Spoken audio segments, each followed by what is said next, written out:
بسم اللہ الرحمن الرحیم۔ حدیث مبارکہ صحیح مسلم حدیث نمبر 2710۔ حضرت سہل بن سعد رضی اللہ تعالیٰ عنہ سے روایت ہے کہ رسول اللہ صلی اللہ علیہ وآلہ وسلم نے فرمایا، جنت میں ایک ایسا دروازہ ہے جسے الریان کہا جاتا ہے۔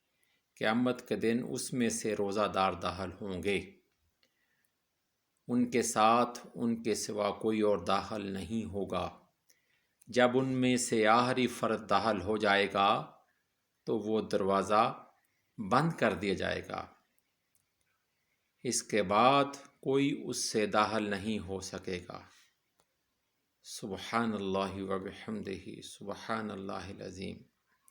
یہ اللہ تعالیٰ کے روزہ دار پر انعامات ہیں۔ اللہ تعالیٰ ہمیں یہ توفیق عطا فرمائے۔